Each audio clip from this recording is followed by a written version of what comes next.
Assalamualaikum warahmatullahi wabarakatuh. Salam sejahtera dan salam satu Malaysia.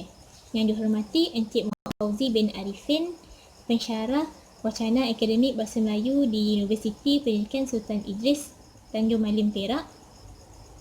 Dan rakan-rakan yang dikasihi sekalian, saya Siti Haniza binti Imran bernombor matrik D20191089631 dari kumpulan AB. Hari ini saya akan membentangkan tentang tugasan yang telah saya lakukan, iaitu yang bertajuk cabaran dan usaha memartabatkan bahasa Melayu di Malaysia.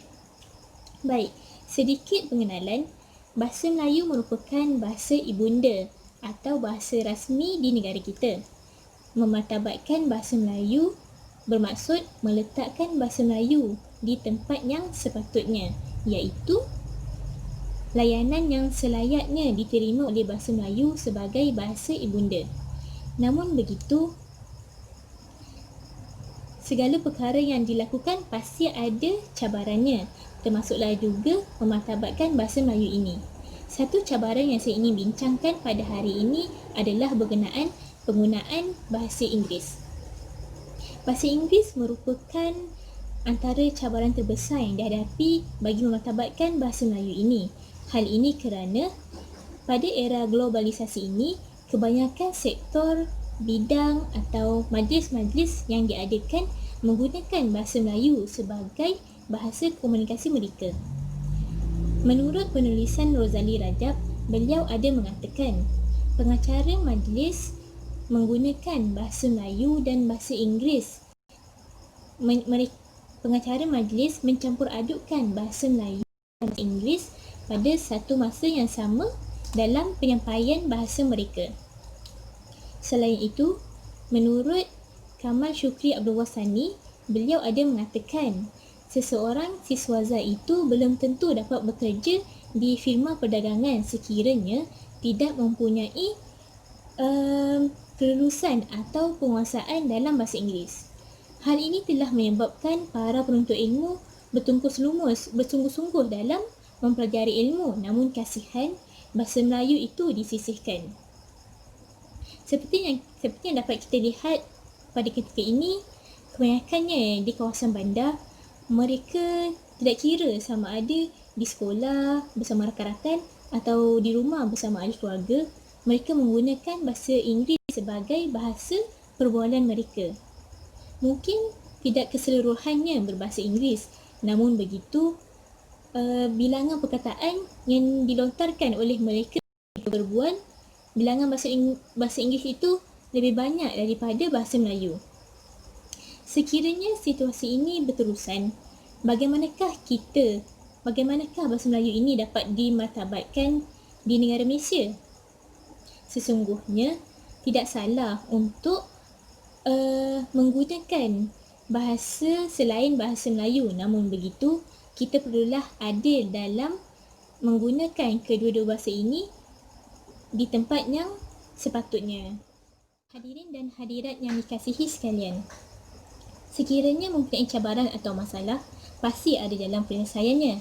Antara langkah atau usaha yang mampu kita lakukan bagi memartabatkan bahasa Melayu ini adalah dengan memudayakan bahasa Melayu melalui pendidikan. Institusi pendidikan merupakan antara pihak penting dalam memartabatkan bahasa Melayu. Melalui pendidikan ini, kita dapat bahagikannya kepada 3 peringkat, iaitu peringkat sekolah rendah, peringkat sekolah menengah dan peringkat universiti. Guru-guru di sekolah rendah boleh menggunakan cara pendekatan belajar sambil bermain. Hal ini kerana murid-murid yang berada di sekolah, jiwa mereka lebih tertarik kepada sesuatu permainan. Oleh itu, sekiranya guru-guru menggunakan cara pendekatan ini, para pelajar tidak akan merasa bosan ketika mempelajari bahasa Melayu. Bagi peringkat sekolah menengah pula, guru-guru digalakkan untuk menjadi contoh teladan. Sebagai contoh, apabila guru mengarahkan para pelajar menggunakan bahasa Melayu dalam komunikasi, para guru juga perlu melakukan perkara yang sama. Hal ini dapat mengelakkan daripada para pelajar tersebut terasa terbeban atau dipaksa. Bagi peringkat universiti pula, mahasiswa lebih bersikap berdikari. Oleh itu, mereka boleh mengadakan program-program yang berkaitan dengan bahasa Melayu yang dapat memberikan info yang betul kepada orang ramai dan mahasiswa yang lain. Baik, kesimpulannya, ayolah kita bersama-sama berganding bahu bagi melaksanakan usaha ini untuk memartabatkan bahasa Melayu di Malaysia. Bukan hanya institusi pendidikan sahaja yang perlu memainkan peranannya, tetapi pihak lain juga, pihak ibu bapa, media massa dan lain-lain, kerajaan dan swasta perlu bersama-sama dalam melaksanakan usaha ini. Baik, oleh itu saya ingin membuka kepada yang menonton, sekiranya ada apa-apa soalan, bolehlah bertanya. Terima kasih yang bertanyakan soalan. Tidak bermakna cara pendekatan belajar sambil bermain ini tidak boleh dilaksanakan di sekolah menengah. Di sini bermaksud kemungkinan pelajar sekolah menengah mereka sudah berjiwa remaja. Mungkin ada antara mereka tidak suka terhadap permainan-permainan yang seperti permainan-permainan seperti kebudak-budakan. Oleh itu, namun begitu tidak semestinya tidak semestinya belajar secara bermain ini hanya dilakukan di sekolah rendah. Ianya tidak terikat. Ianya masih boleh dilakukan di sekolah menengah. Okey, baiklah, setakat itu saja daripada saya. So saya mengundur diri. Saya sekali lagi menekankan, ayolah kita bersama-sama berganding bahu melaksanakan usaha-usaha yang dapat memartabatkan bahasa Melayu di Malaysia ini. Seperti peribahasa Melayu mengatakan, bersatu kita teguh, bercerai kita roboh. Sekian saja daripada saya.